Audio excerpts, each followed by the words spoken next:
Hello, I'm Max Rendell and this is the Sleeper Podcast. It's great to get athletes on the podcast that are currently in their prime, and Finn Iles is definitely one of those athletes. He's peaking at the moment. I'm sure we'll see him win before the end of the year. So I was really stoked to get an insight into his mindset and his approach to racing, and also I got the breakdown of his win at Mont Saint Anne in 2022 in front of the home crowd. So we hear about that, we hear about his mindset, we hear about the Specialized team.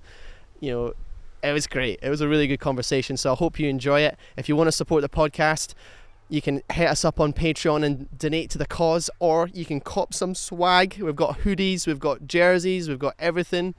So yeah, if you want to support us, buy some merch. Thank you very much. Enjoy the podcast. Yeah, sweet. I've got a bunch of different things I want to talk to about. Cool. But let's start with the current process at the moment with how this year's going. Yeah. How's it going for you? This year's been really good. I'm pretty happy with my consistency.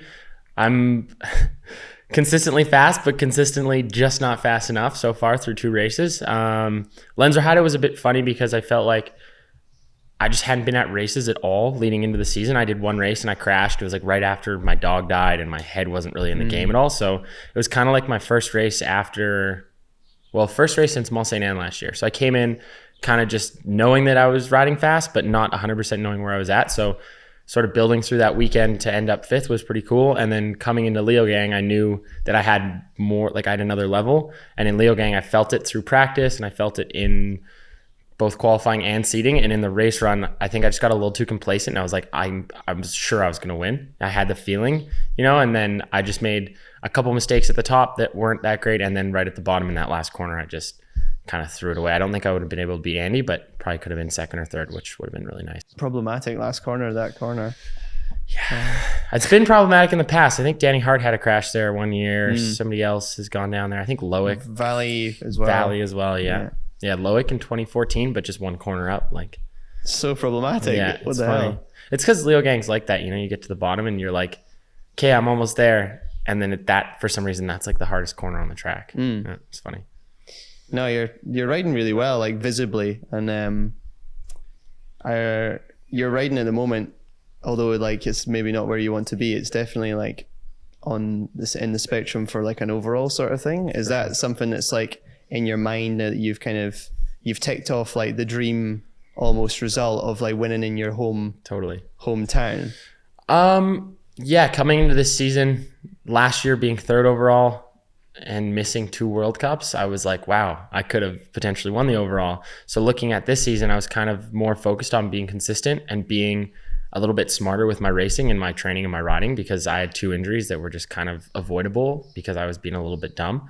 So I think that coming into this season, my eyes were definitely on a better overall placing, 2nd or 1st. Well, obviously 1st is the goal, but just sort of taking the steps forward that I need. And after last year in Mont Saint Anne, I don't think I'll ever feel that way ever again unless I'm world champion someday.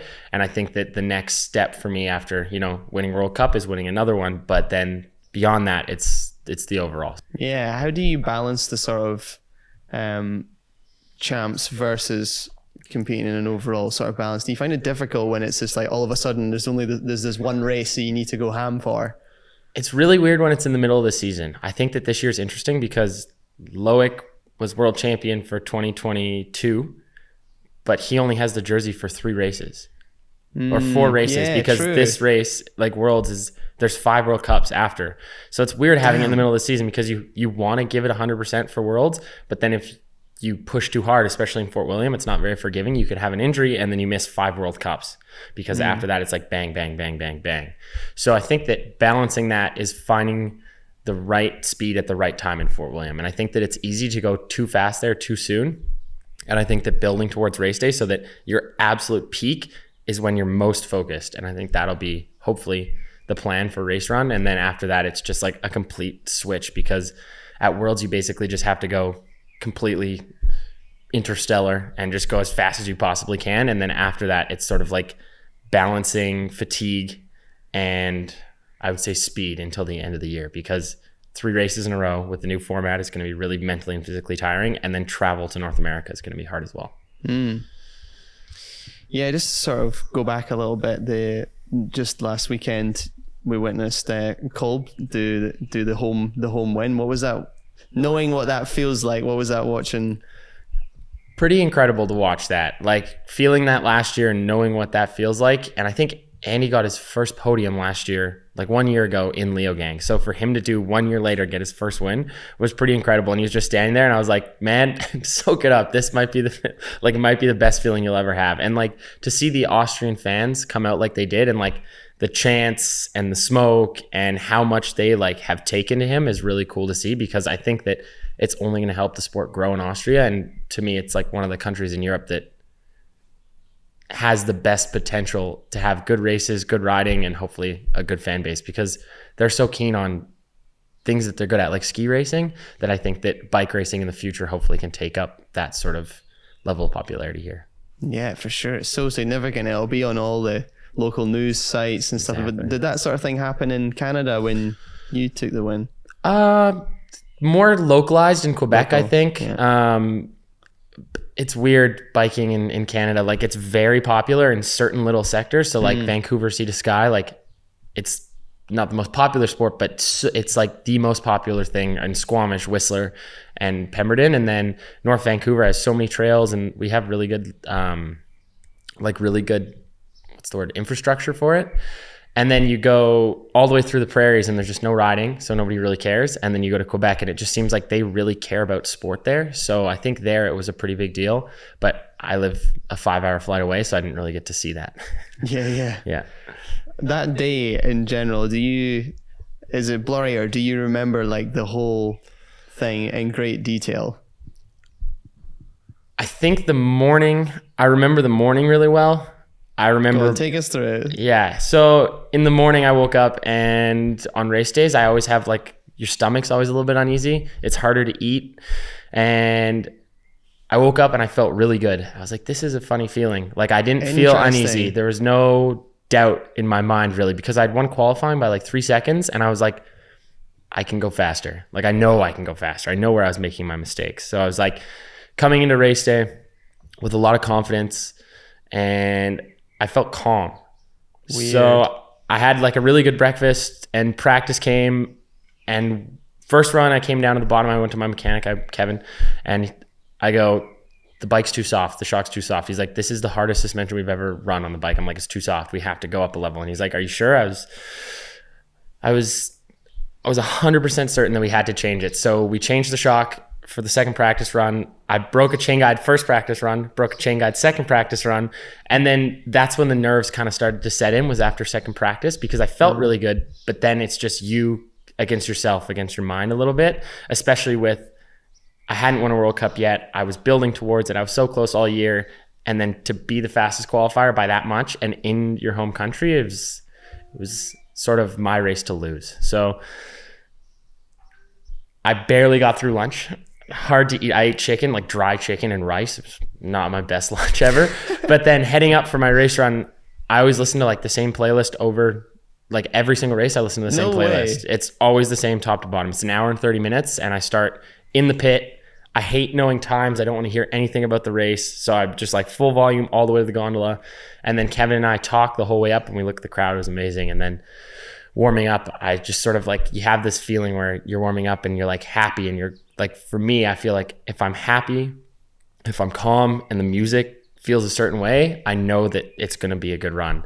And coming into the gate, Kevin was kind of shaking like this, handing me my goggles, and they dropped on the floor, and I picked them up and I was just like high fived, and I was like, I'll see you at the bottom. Got in the gate, and I just rode really well. And then obviously I had the incident with the chain. I broke a chain guide every single run on race day, which was pretty funny.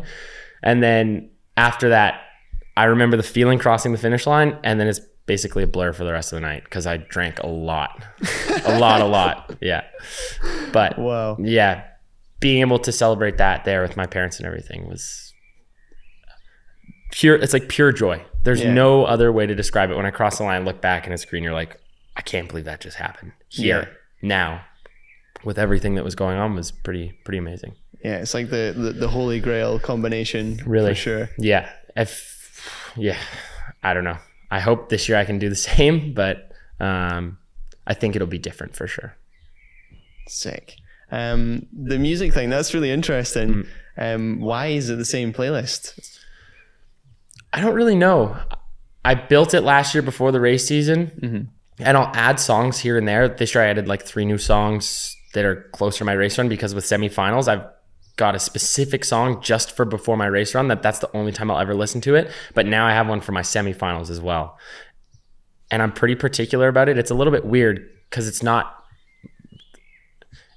kind of like classical music. I don't know. Right, There's like this feeling of like, it calms me down a little bit, but it makes me feel like it's I don't know if epic's the right word, but it's kind of like this weird sensation where like, now's the time to do it. Centered, but kind of like gladiator. Totally. Feeling. It's exactly right. Yeah. And I feel calm. And I think that for me, routine is so important. So to have the same sort of playlist that I listen to at every race tells me that it's time to do what I have to do. Yeah. And if I don't have the right song before I go, maybe I won't ride as well, but I haven't really had to figure that out. So I'm just going to keep doing what I'm doing. I think if you were to make that playlist public, it would actually pop off, like loads of people would download it. Then maybe you should try that. I don't know. It's like objectively, it's a bad playlist. I won't listen to half the songs I won't listen to when I'm just listening to music. Yeah. It's so weird. It's just a specific I'm really thing interested. At least send it to me. If you don't want to give it away, I'll screenshot the end and send it to you. Yeah, that's so interesting. One of the songs is from I watched a TikTok. It was like a 4-minute TikTok about Lionel Messi and his career, and it was like this song in the background. I was like, what is this song? And now it's the song I listen to before I go for my semifinals run. That's so random. That's so sick. Yeah, there's like the same for like, there was a Conor McGregor documentary in it, like, and there was a song in that, and when I'm in the gym or something like that, I put that on. It's just like associations with certain things. So crazy. Yeah. Makes the moment feel more special. I think that's what it is. Yeah. And it's kind of like that, where it's like Conor McGregor was listening to this song, and when I go into the gym, it's exactly like that. Yeah. Yeah.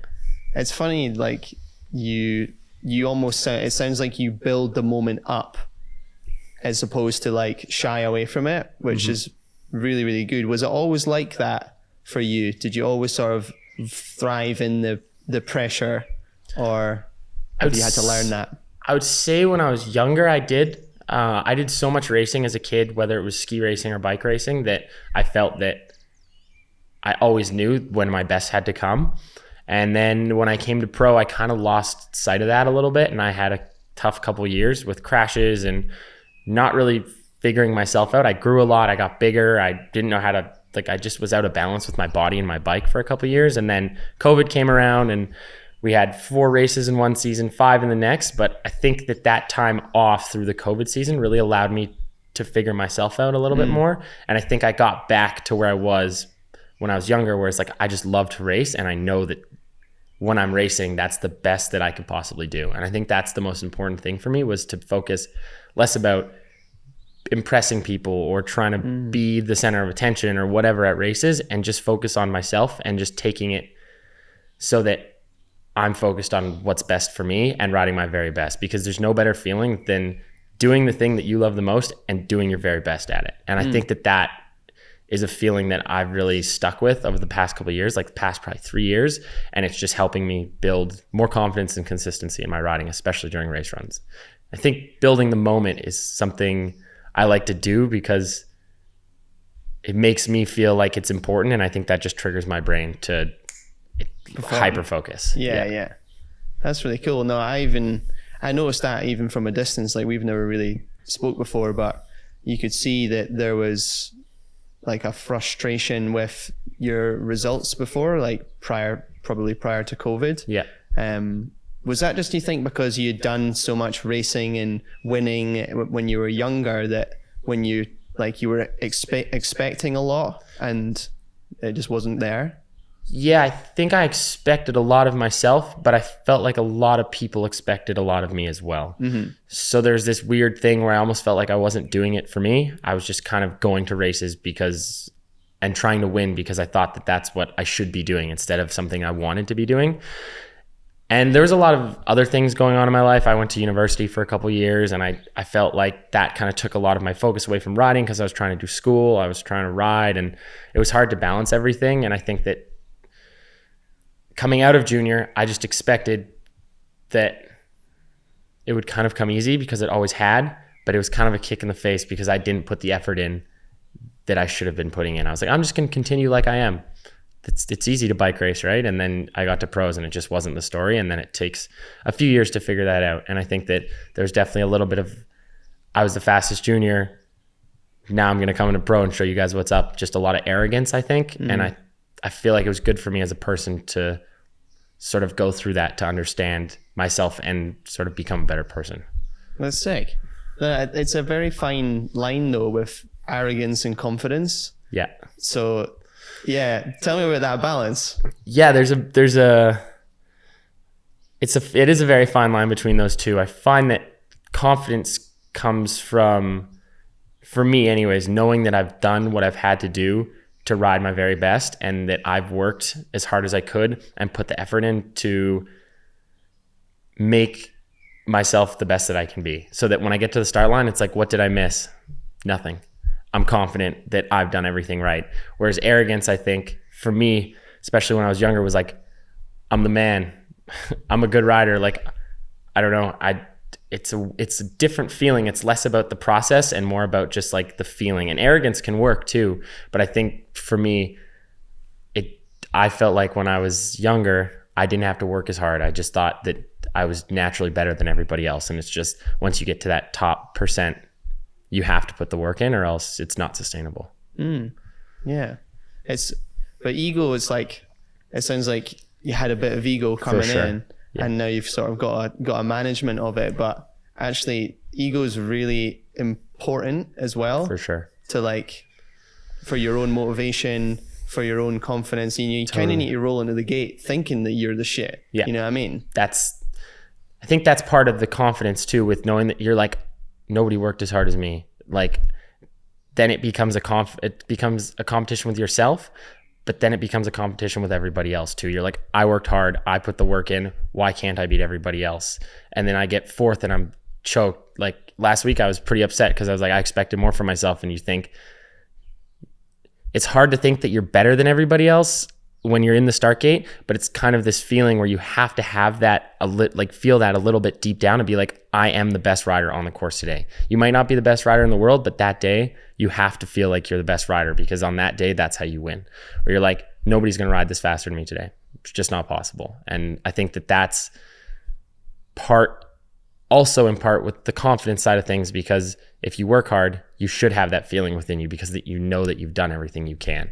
And I think at that top level, the top, 5, 10, 15 guys now are all sort of in the same boat with that.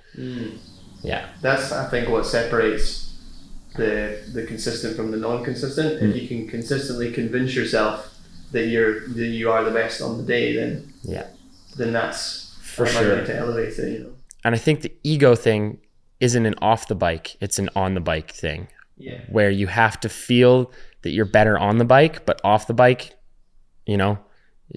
everybody's just human. There's no ego in the pits. There's no ego on the podium or anything like that. I mean, on the podium, it's different maybe, but I think ego is important on the bike, and also confidence is important on the bike, but then all of that kind of goes to the side when you're not racing, because what are we being competitive about in the pits when like the camaraderie between everybody is so good in this sport? And I think that that's a lot of it, is being able to put that aside off the bike, because it is a one person race. Like it's not a team, it's a team sport, but it's not, you know what I mean? Yeah. Yeah. You have to be kind of selfish in a way. Yeah. Has being focused on your goals and being selfish about your own lifestyle, has that affected relationships in your life negatively?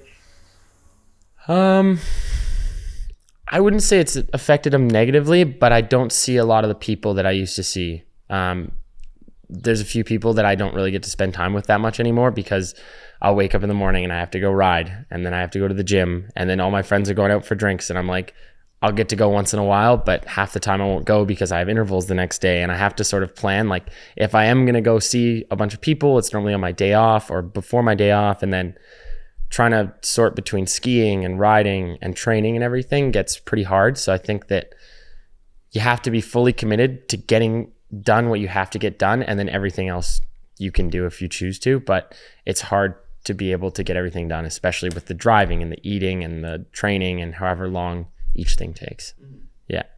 Do you see that as quite the large sacrifice, or are you?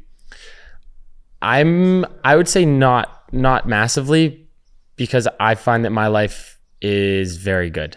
Mm-hmm. I don't feel that I'm hard done by in any way. I don't feel like my training is taking me away from the things that I love. I love training and I love riding. Riding is my favorite thing. So it's hard to feel that you're making a sacrifice when the thing that you love the most is what gets you paid. So that's a cool feeling. But as well as that is, if I'm organized, I can do all the things that I love outside of training and get my training done. So I think it just comes to me being on top of everything. And I think I just need to be thankful for what I have. So sick. That's really good to hear, because I think there's some people racing that it does feel like a bit of a job. Yeah. And you can see that with like the videos that you guys make on YouTube and stuff. They're all just really fun. Is that your mates editing them? Like, what's the setup there with those little vlogs? Yeah, we did a bunch a couple years ago and a few last year. It's hard. I just can't find the time to, I don't know if I don't have the drive for it, but I just don't have the time to film and edit and do it all myself, like Bernard or a few of the other guys. But Bernard doesn't edit. He just chucks them, and it's like a 25-minute video. But yeah, my buddy Thomas, he lived, when I was 17, he lived in our basement, and then he lived in my house for 6 months. And one time we went to California, and I was like, hey Tom, do you know how to use a camera? And he's like, yeah. And I'm like, do you know how to edit? He's like, I can figure it out.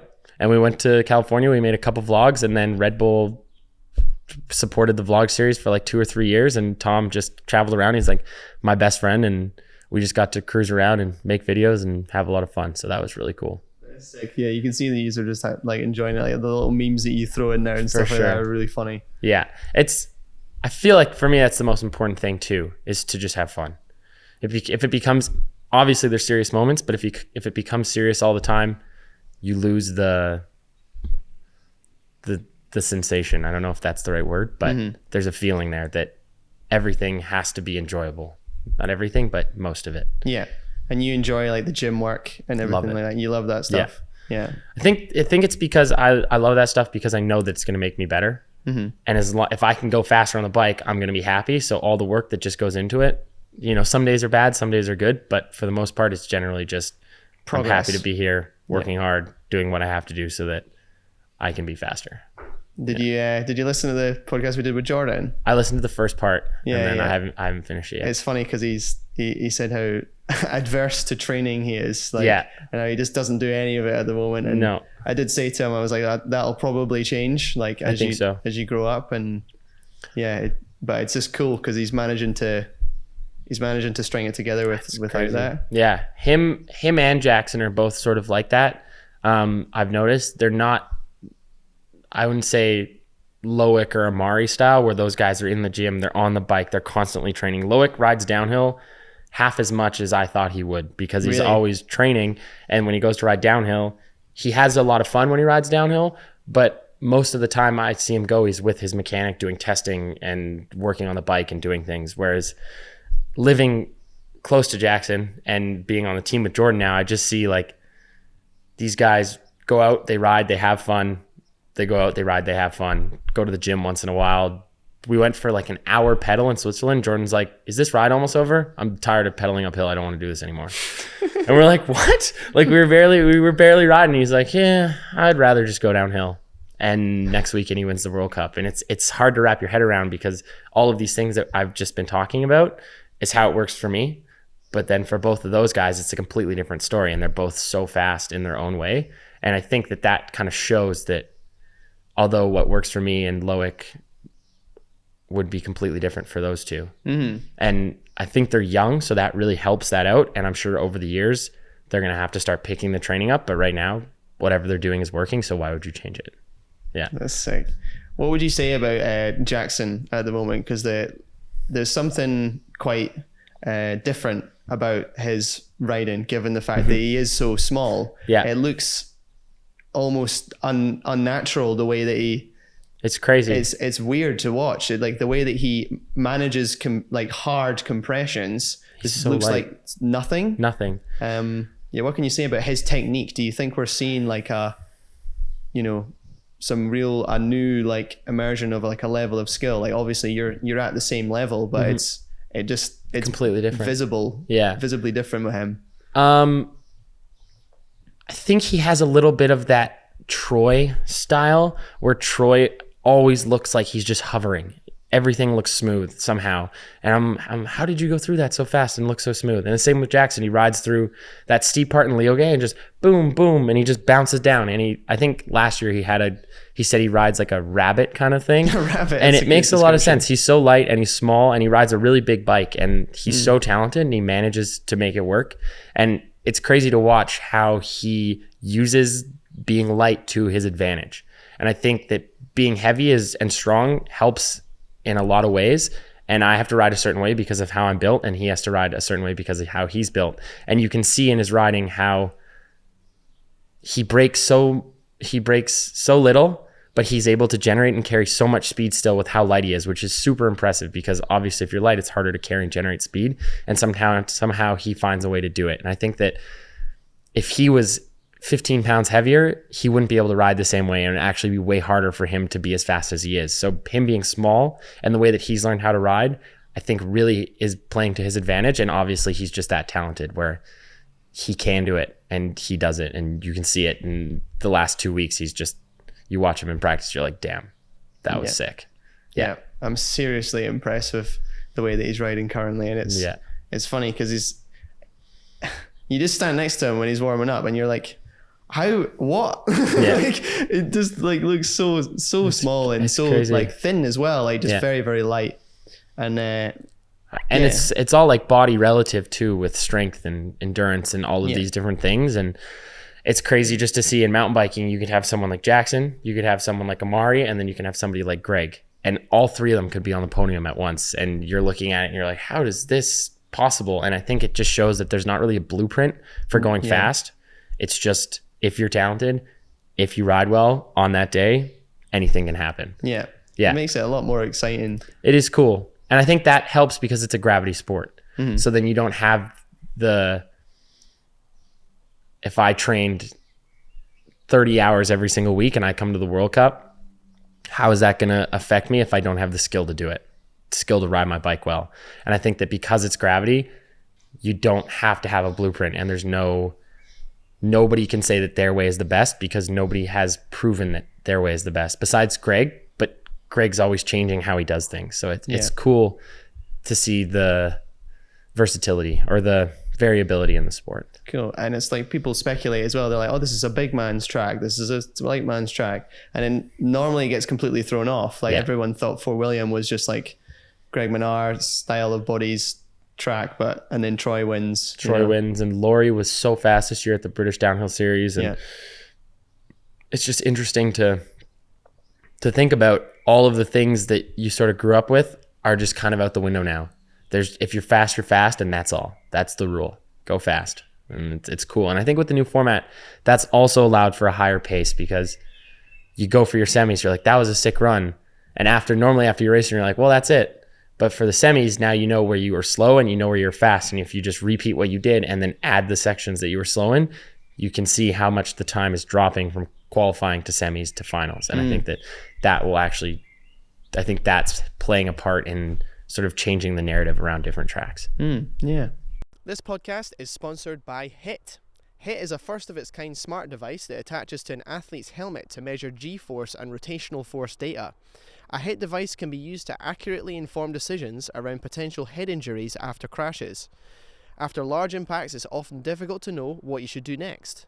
Your HIT device is like a coach helping you make decisions that are best for your long-term health and performance. HIT is part of the evolution of action sports. We have to move away from arbitrary tests that don't work and put athletes at risk into a world where accurate data is embraced and used to protect our priceless brains. One way you can support the podcast directly is by placing an order with HIT through our affiliate link in the description. Thanks, and let's get back to the podcast. I was going to ask as well, because like there's both yourself and Jackson and not so much Jordan, but there's a lot of very multi faceted riders, as in you're racers, but you're all very capable of doing like free ride style tricks and all that sort of stuff. Do you do much of that now these days? Because that was sort of like your childhood coming up. There was the whole let Finn in with the whip off thing and all that sort of stuff. I think before I say anything, I think Jordan is sneaky talented at all of this stuff. Is he? Yes. He doesn't really show it, but I think he rides his jump bike a lot and he can do some sick whips, and I've seen some scrubs and I was like, what? Where did that come from? I've never seen that before. Yeah. So, yeah, I mean, I spent a lot of time, like growing up, my parents just put me into everything. So I would ride free ride, I'd ride BMX racing, I'd go to the skate park, I'd do all these things. And I was learning how to do tricks when I was 12, 13, 14. And growing up, living in Whistler, jumping is just second nature because we have so many jump tracks there. And learning how to whip was really cool back then, and all the way through junior. And then something sort of happened when I entered pro, and this is like what I was talking about before, where I felt like I kind of wasn't doing it for myself, and I kind of lost that. So I didn't care about doing whips, I didn't care about free riding. I was just like, I'm doing my racing, I'm doing my training, that's it. And now I feel like it's coming back a little bit more, where I go to the skate park, I go to the pump track, I go ride downhill and just like ride with flats and do tricks, and like, you know, I'm learning how to do backflips and 360s on my jump bike, and just trying to like spend more time on my bike, because I think that will help all of my riding at once. And like, you see people like Jackson and Cade, who are like, I mean, Cade is the epitome of this.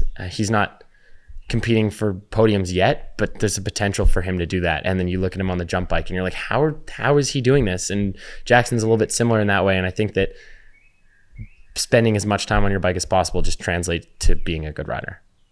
Then you got people like Amory, and I was shooting the riding segment for the pilot out in Pasquette at their test track, and I was kind of just joking around. I was like, oh, you want to just 360 this jump? And he was like, it's not my job. Yeah. You know, it's just like, it's not my job. So yeah. And I wonder if that's like also French culture of riding. You know, they grew up with Vouillots and Burrell and these guys that are race, bike, technique, whatever. Loris, Loic, and Amari have never been, I mean, Loris is a little bit different, but have never been like the steeziest jump guys. Sorry, I don't want to be mean, but yeah, they'll take that. It's true. And I think that the culture there is just be fast, ride fast. And I think growing up in Canada or England, you have all these different influences on riding. There's racing, there's jumping, there's slopestyle. In Canada, there's free ride. It was free ride forever. It was slopestyle forever. And then Stevie came along and it became racing. And then there's the Brandon Semenukes and the Brett Reeders and all of these people that have influenced riding in the specific area that I live in, that it's hard to look up to just one person and one style of riding. So I think that helps, especially with growing up, being versatile and knowing how to do different things on the bike. Yeah, I think you're probably right there. I was also going to ask as well, like just that, generally that Specialized team, how long have you been on that team for now? This will be my 8th year. 8th year? Wow. Yeah. It's been the same sort of, I wouldn't say core of the team, but the same 5 people since 2015. So you really know like how that place operates. Totally. It does, excuse the pun, but it does seem like a special pits, you know. For sure. It definitely stands out in terms of the professionalism look, and you guys are like covering the shocks and stuff like that. It 100% stands out as like the outfit, you know, in the pits. What can you say about how that pits operates? If you've been with them for 8 years, it's maybe difficult to tell in comparison to other teams. Yeah. But what can you say about that? Because I haven't been on another team, I can't really compare it to anything. But I will say I grew up through racing with these guys, with Loic, with Jack, with Kevin, with Laurent. And for me, it all starts at the top with Laurent and how he wants to present himself and the team to everybody else. The way he builds the pits, the way the walls are set up, the way the truck's painted, everything's sleek, everything's matching, everything's a certain way. And he always is looking for the height of performance. It starts with the top down, as it is with most things. And his like desire for having the best, he is the most competitive person on the team, I'm pretty sure.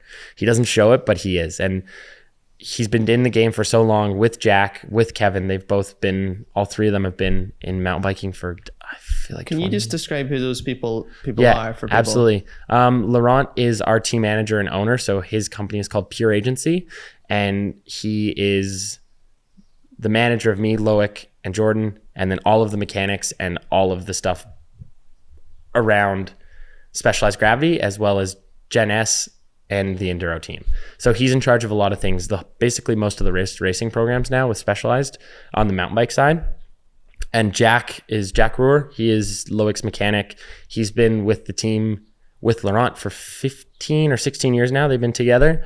Started with Q Bikes, then Lapierre, and now Specialized. And he's been with Loic for 12 years, I think. And then Kevin Jolly is my mechanic. When I was 15, I met him. He was Loris's mechanic at the time as well, and he's been my mechanic throughout my entire career. So those are the main three guys in charge of the team, and they all do their own job, different things, as well as being Kevin, my mechanic, and Jack, Loic's mechanic.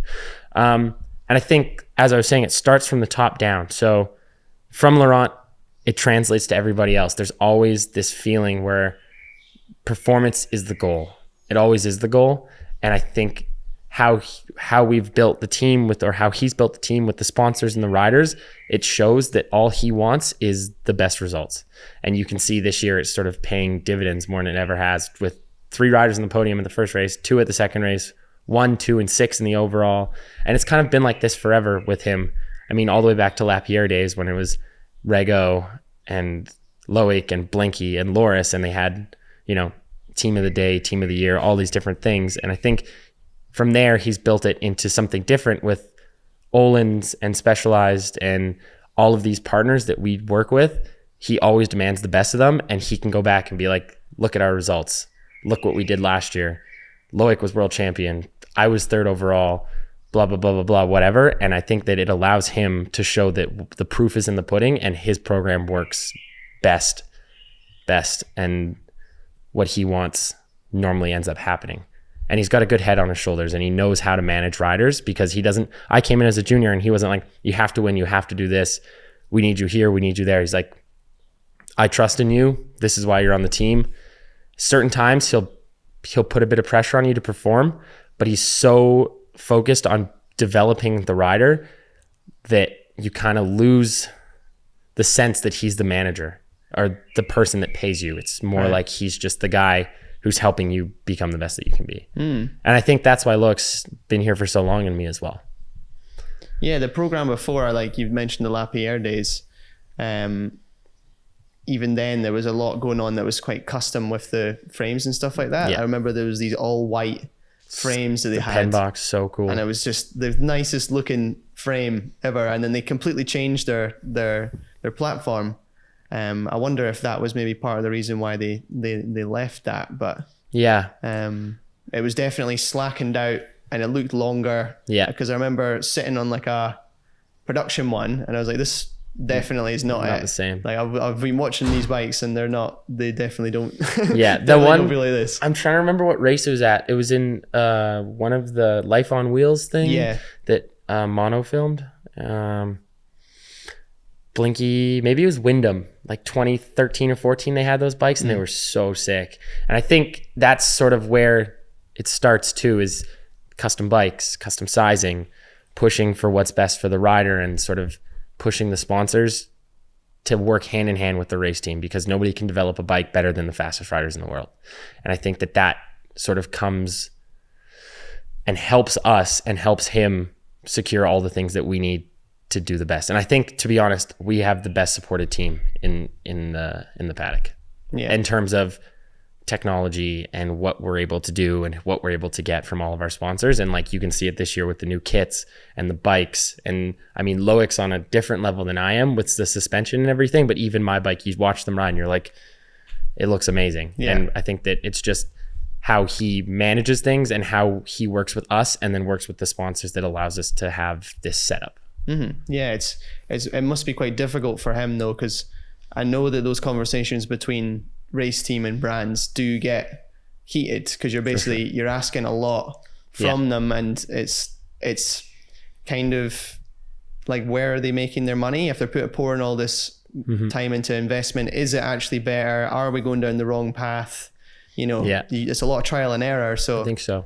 There are other teams that just aren't experimenting. Like you were saying, like you weren't riding Whip Off because there's only 2 of those bikes in existence. And I just think that's so cool that it's crazy that they're even doing that, It blows me away. And I'm lucky because I'm shielded from all of it by him, and he does everything, and by Kevin and by Jack, and Loic and I are just like Loic is very involved and so am I, but when it comes to that stuff, we're kind of just like, we don't have to deal with this. We're just going to ride the bike when we have to and do the work that we have to do. So being in the position that I'm in, I feel really lucky to be on this team and to be able to be one of the people that rides I have 2 of them. Loic has 2 of them. So there's 4, but one of 4 bikes that exists in this certain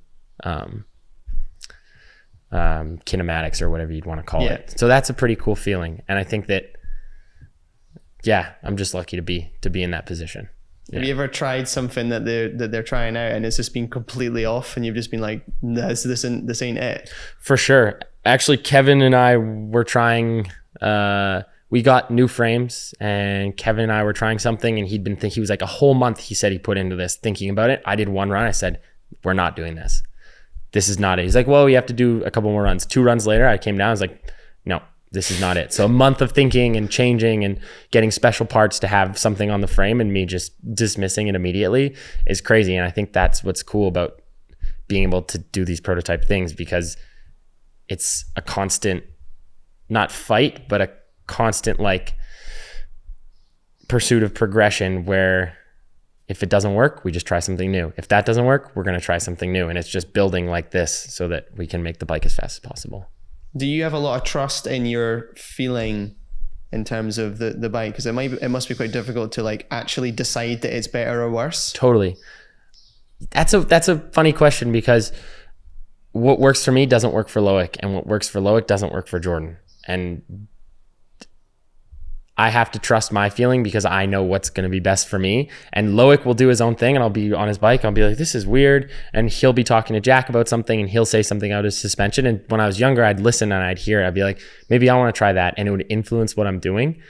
But I think now I've learned to just focus on myself and just trust that what I'm doing is going to be right for me. Well, I mean, that seems simple, but it's easier said than done. Yeah, especially when it's someone like Loic. Exactly. Like, it must be the way to do it. It must be the way to do it. And we're just different riders, and Jordan's a different rider as well. You look at how Jordan has his bike set up compared to mine, and it's crazy. And then how Jordan sets his bike compared to Loic, you're like, how do all 3 of these bikes go as fast as they do, looking so completely different?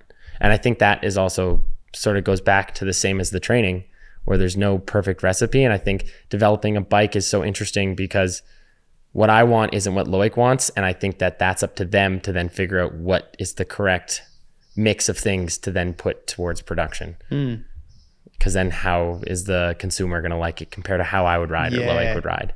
And then that comes down to suspension and stiffness and all these different things. The gap between what you guys are doing and the end consumer isn't something that I think is often expressed fully enough, because it's, if people were to try and do a lap on your bike, they'd be like, this is horrible, because it'd be absolutely horrible. And I think there's this thing in the industry where people really want to buy the bike that's being raced.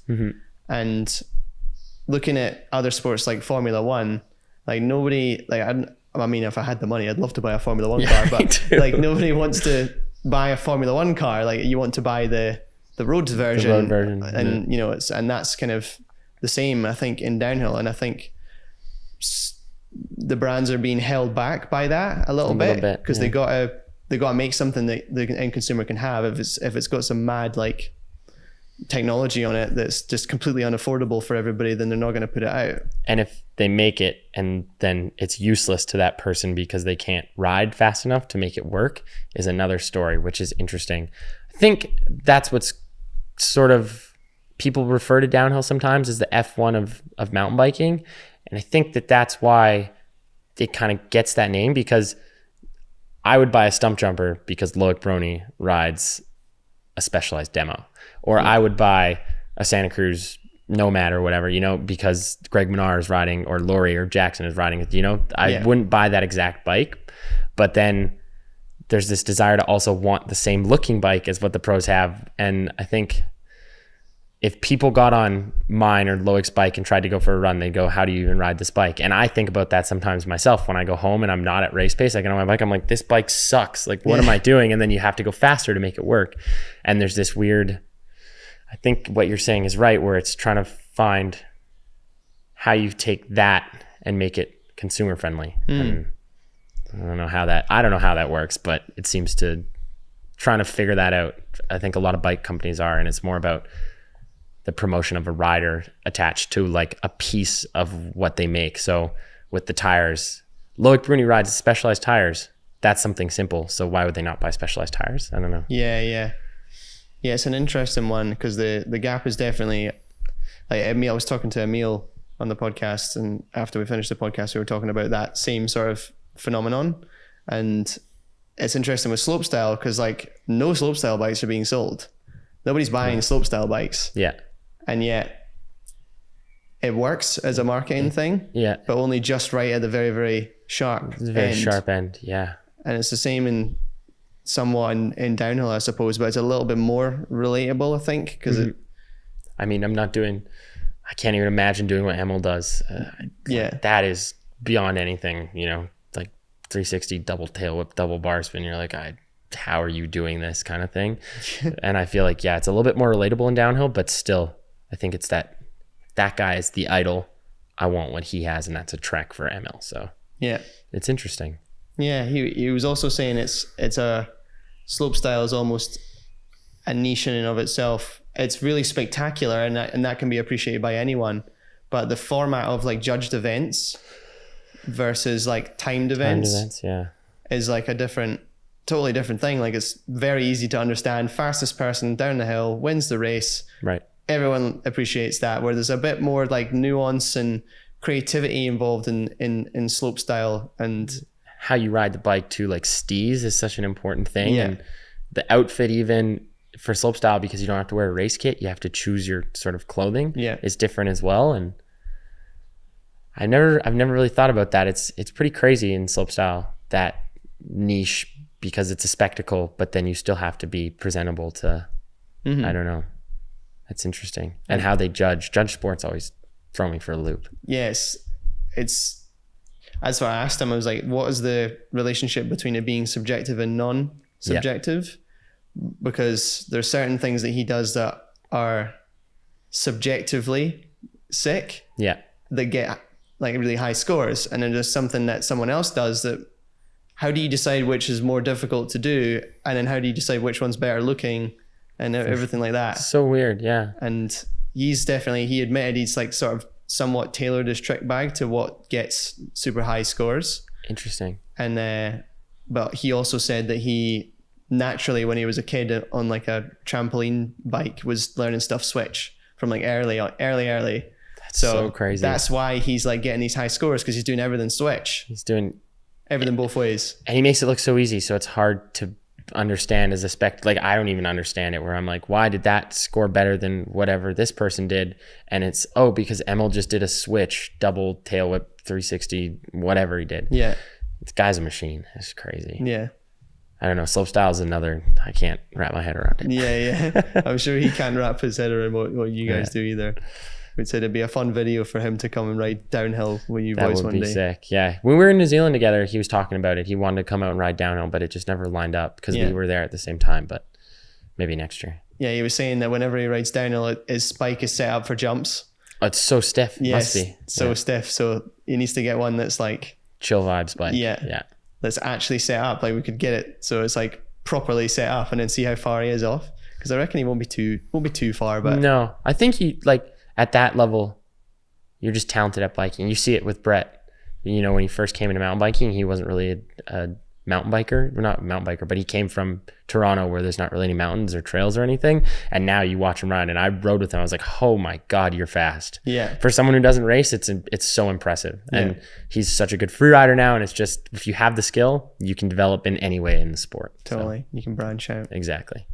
We asked this same question. What is your favorite mountain bike film? of all time, or your most influential?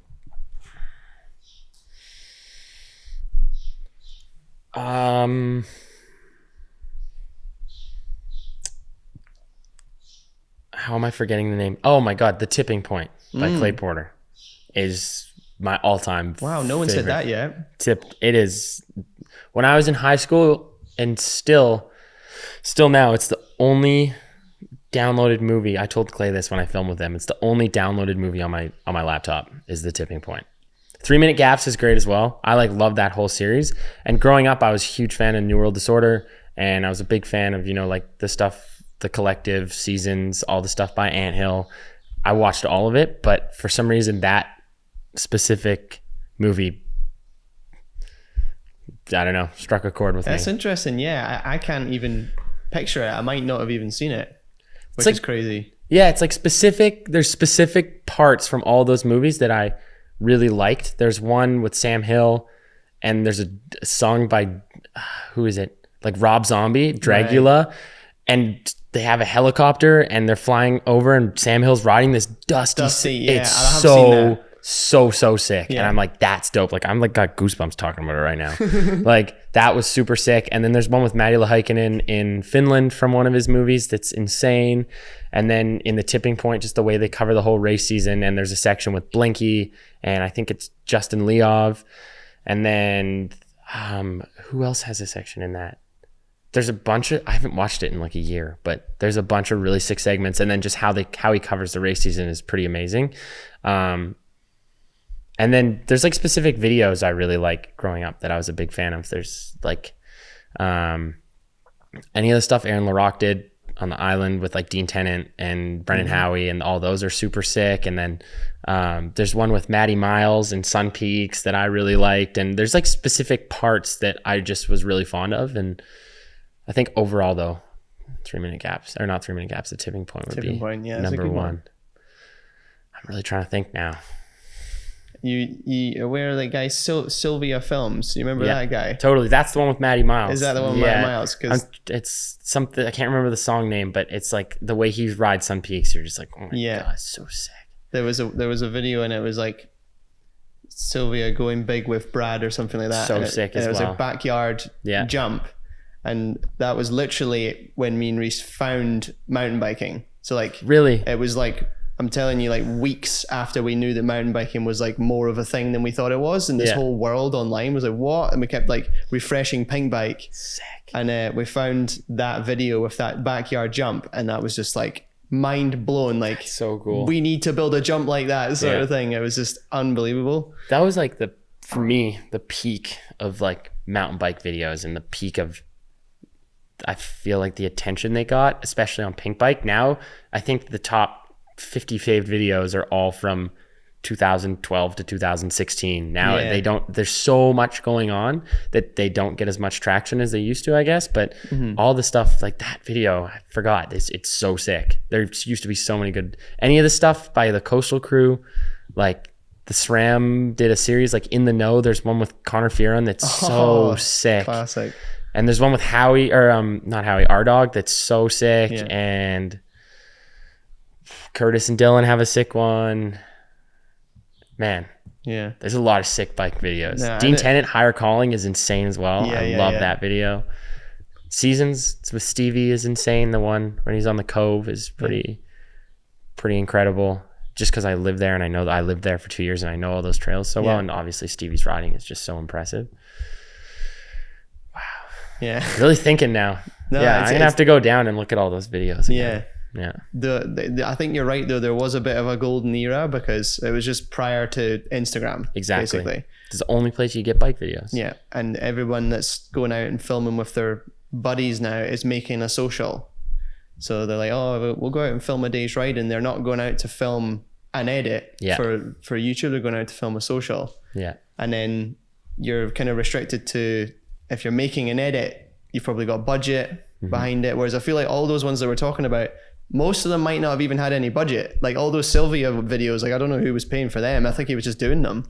Yeah. And all those trails, I think, were built by this guy, Brad. And it's Sun Peaks, and then his yard is just close by, and there's one trail there that's pretty famous in the area, and they just went out and they just filmed these insane videos. And now Maddie is a Specialized. Maddie's in a lot of those, and he does a lot for Specialized, and he still films and he rides, and it's sick to see how it was here and now it's up here, and it's like how that influenced so much. And I think a lot of people in riding was that era of videos, which is sick.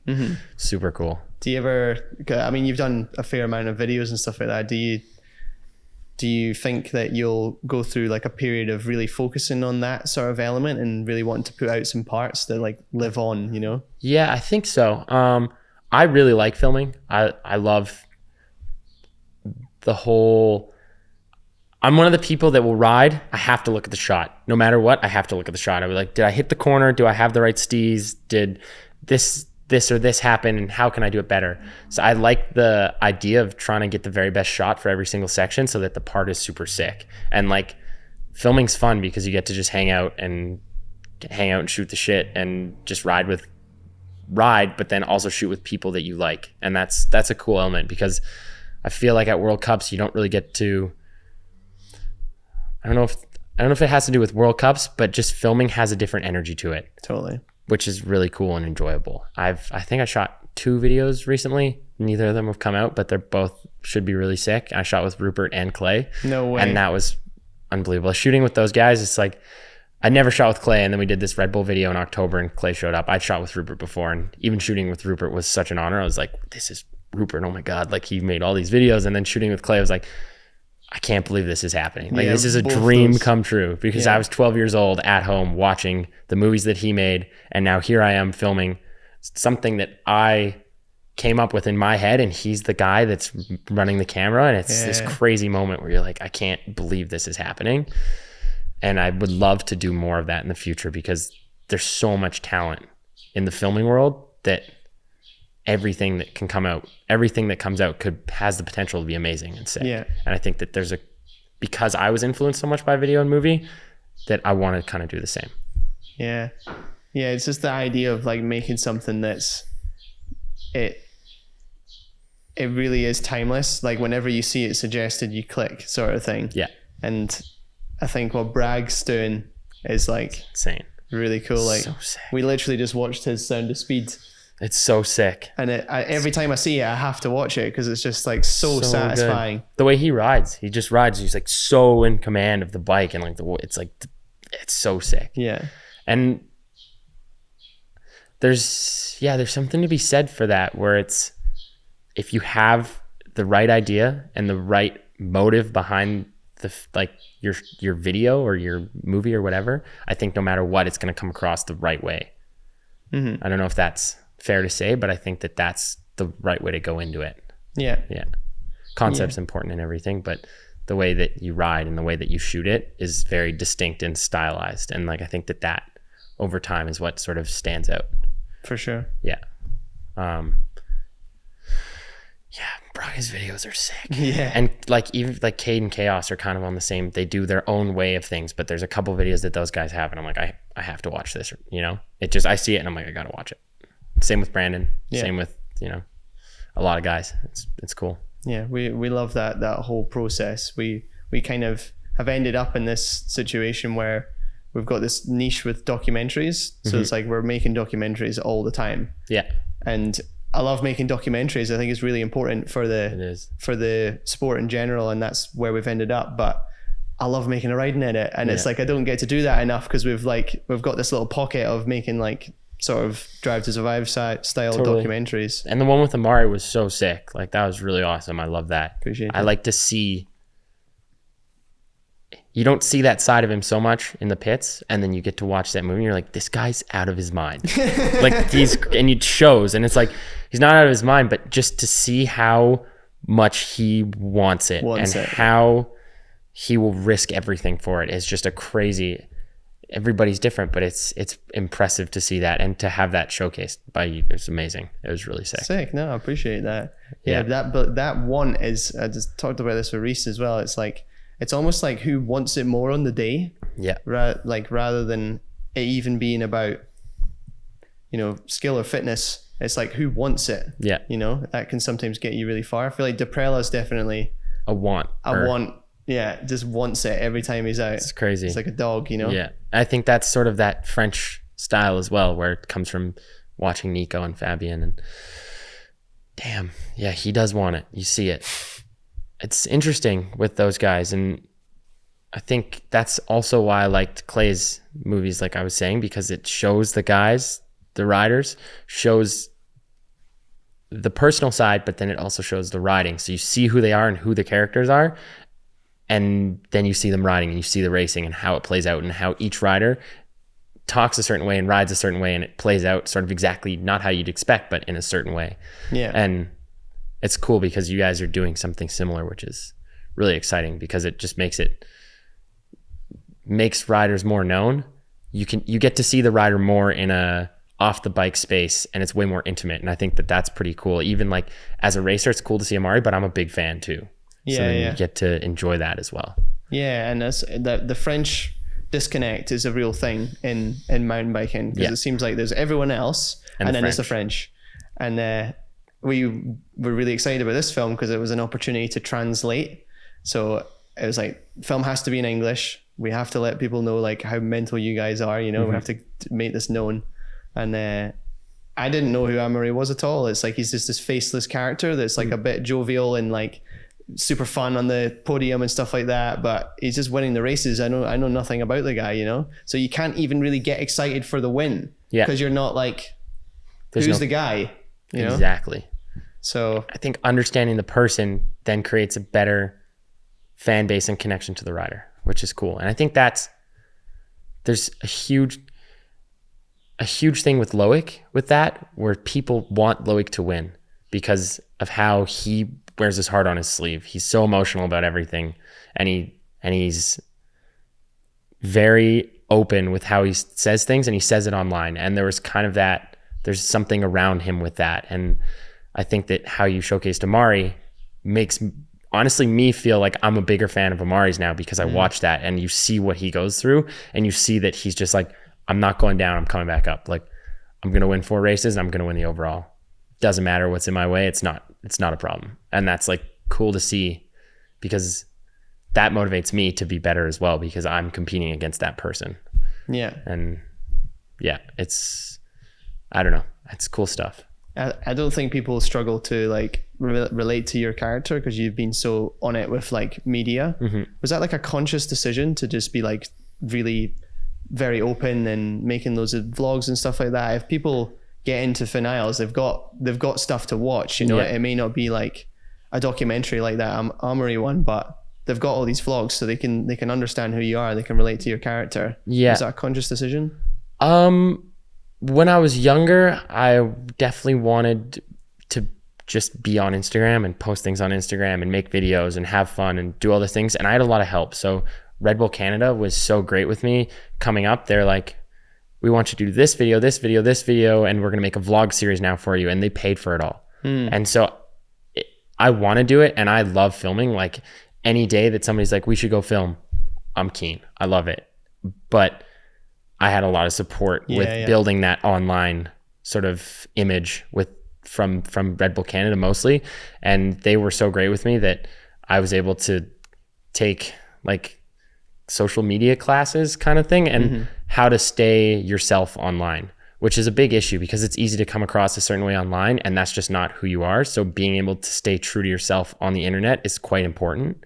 And I think that with them and being in a position that I was in to be able to make those videos, and I mean, I ran my own Instagram and everything, but have all the knowledge that I have and be able to just truly be myself online was a big part of that. And then consciously, I just want to do it because I don't want to share all aspects of my life, but the stuff that I'm really excited about, I want to put out, hopefully I don't know if I can inspire people yet. I don't know if I'm at that point in my career, but like just get people hyped on biking. I think you're definitely inspiring people for sure. You're doing some good stuff for sure. No, it's interesting. I think just some people aren't built like that. Like, they don't want to. They're quite, internal. They don't want to let all that out. Like your Sam Hills, Yeah, totally. And that's a brand in and of itself, to be like kind of mysterious and he is mysterious, it's interesting. But that is a brand in and of itself. There's an aura with that too. Like, you can't mention mountain biking without mentioning Sam Hill, but like, I don't know anything about that guy. Yeah. But you watched him ride and you watch some of his, and you're like, my God, like, it's so impressive. So, yeah, it's interesting, all the different characters in the sport. It's cool. For sure. I don't know how many times I said like at the beginning, but I feel like I said like 150 times. I feel like it's a Canadian thing as well. It is a little bit. Yeah. I was trying halfway through. I was like, I was conscious. I was like, I'm saying like a lot. I watched an interview with Dean and Eddie, and it was an Instagram thing about last week in Leo Gang. I think the word like was said like 15 times in a minute clip. I don't want to do that because I used to do it a lot when I was younger. Yeah. When I go to ask a question, I go, before it every time as well. It's just like, need to get rid of that, you know? I think, it's the weird hesitation, and you have to think quickly, and then you have to make a noise, you know? Yeah. The French are really into that. Duh. Before everything. Everything. They've got like this thing though where it's like, I can't remember what it's called. Liaison. I think it's liaison between words. So like their language, they connect the words up, and that's why it sounds so crazy to us, because it's all just a continuous like there's no stopping. Yeah, so they sometimes miss the last letter of a word and join it with the next word. So it's so fucking complicated. But like Amaury was like, he would say weird, and he would be like, oh, it was super weird. And that was so he just missed the D. He just missed the D. And then if he was joining it, it would be like, weird. And then it would continue. So funny. Yeah. That's interesting. French is impossible. I'm trying to learn. I've been 8 years with French people, and I still can't speak that well. I can understand it. Like, if they're talking the pits in French, I know exactly what's going on, but then the speaking, I'm just... So you can like read their body language and like take it all into account, and you can be like, he's talking about tire pressure. Exactly. Or they're talking about something that happened last week when they were driving their car down the motorway. I know, like, I fully understand what's going on, but I can't speak quick enough to get in the conversation. Yeah. I actually have to take classes now, where if I want to learn French, I probably should sit down and make a real effort to do it. But is there a lot of French speaking around your area in Canada, or is there not so much? No. Other side of the country. Other side, right. And what were you doing at uni, just as a complete side thing? I was studying economics. Economics, right. Interesting. Wouldn't have... I wouldn't do it again. I wouldn't go back. I only did a year, and I was there for 2 years, but I only completed like a year and a bit of school, because I was just doing one semester per year. Right. I don't know. Economics wasn't for me. I probably should have done something I was more interested in. Do you think you learned anything from it? If I went back and read my notes, I'd remember a lot of things. I think mostly in math. Like, I took calculus, and I learned a lot in that. And economics, or the level that I was at, is mostly common sense. It's just macro and microeconomics, and it's like, I don't know. It's all, for me, it's too much speculation. There's not a lot of hard fact in economics that I found in like what I was doing. There's graphs and charts, and there's all these things, and it's like, if this does this, then this is going to do that, or that, or that, or that. And you're like, so then where's the fact of this? Yeah. And a lot of it's just speculation. Yeah. I don't know. Strategy almost. Seems like it. Yeah. I don't know. It was 4 years ago. I don't remember that much anymore. Yeah. Yeah, we might leave that in, might cut it out. Anyway, thanks for coming on. Yeah, thank you so much. And all the best for the rest of the season. We'll keep an eye on you. Appreciate it. Cheers. Cheers. Bang it. Easy.